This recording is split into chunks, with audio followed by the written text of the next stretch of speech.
বাংলা সংবাদ। আসসালামু আলাইকুম। বাংলাদেশ বেতার, রাজশাহী। স্থানীয় সংবাদ পড়ছি মোহাম্মদ নুরুন নবী। 4 দিনের সরকারি সফরে আজ নিজ জেলা পাবনায় পৌঁছেছেন রাষ্ট্রপতি মোহাম্মদ শাহাবুদ্দিন। নতুন সরকার গঠনের পর এটিই তাঁর প্রথম পাবনা সফর। আজ দুপুর 12:30টার দিকে হেলিকপ্টার যোগে শহীদ অ্যাডভোকেট আমিন উদ্দিন স্টেডিয়ামে পৌঁছান রাষ্ট্রপতি। পরে জেলা সার্কিট হাউসে তাঁকে গার্ড অব অনার প্রদান করা হয়।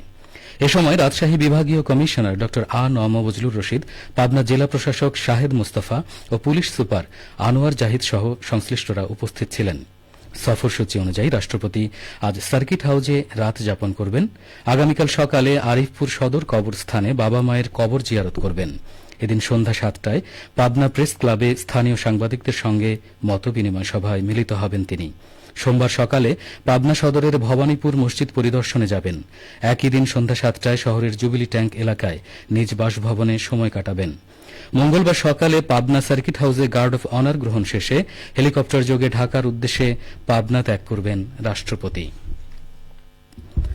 স্বরাষ্ট্রমন্ত্রী সালাউদ্দিন আহমদ বলেছেন, দেশে আইনের শাসন প্রতিষ্ঠায় পুলিশের ভূমিকা অগ্রগণ্য। বর্তমান সরকার বিশ্বাস করে পুলিশ কোনো বিশেষ দলের বা গোষ্ঠীর লাঠিয়াল বাহিনী নয়।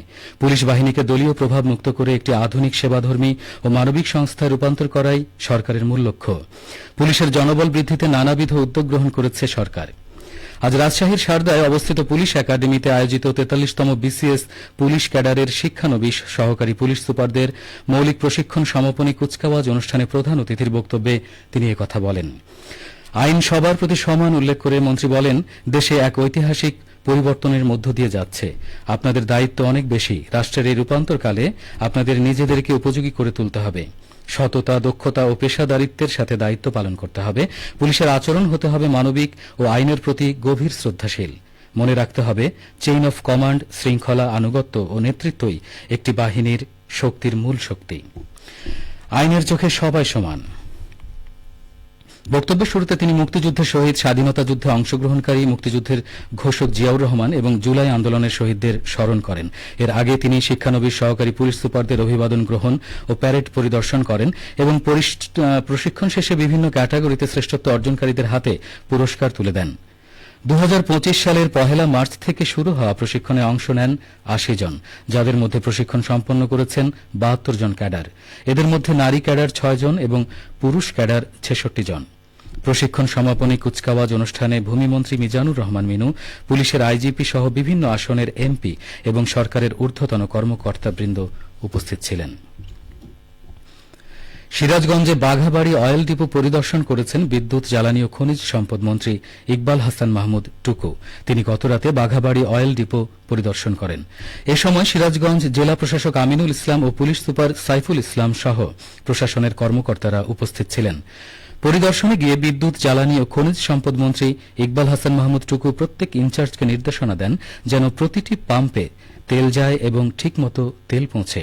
তিনি বলেন, বাঘাবাড়ী অয়েল ডিপোতে কোন সিন্ডিকেট কাজ করছে কিনা সেটি দেখা এবং চোরা কারবারি বন্ধ সহ প্ল্যানিং দেওয়ার জন্যই মূলত গভীর রাতে ডিপো পরিদর্শন করা। উল্লেখ্য, বাঘাবাড়ী অয়েল ডিপো থেকে রংপুর, রাজশাহী ও ময়মনসিংহ বিভাগের 20টি জেলার পাম্পে তেল সরবরাহ করা হয়।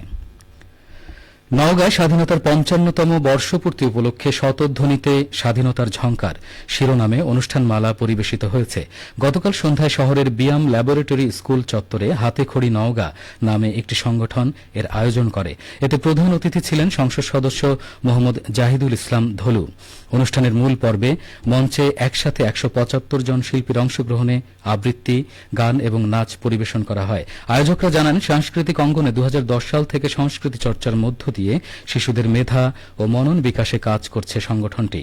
হাতেখড়ি সংগঠনের সভাপতি মাগফুরুল হাসান বিদ্যুৎ এর সভাপতিত্বে অনুষ্ঠানে স্থানীয় সরকার বিভাগের উপপরিচালক ও পৌরসভার প্রশাসক TM মমিন, অতিরিক্ত পুলিশ সুপার জয়ব্রত পাল, নওগাঁ সাংস্কৃতিক ঐক্যের সভাপতি মনোয়ার হোসেন লিটন বক্তব্য প্রদান করেন। সবশেষে আবহাওয়া। আজ দুপুর 2টায় রাজশাহীতে তাপমাত্রা ছিল 24.3 ডিগ্রি সেলসিয়াস। এ সময় বাতাসে আপেক্ষিক আর্দ্রতার পরিমাণ ছিল 77%।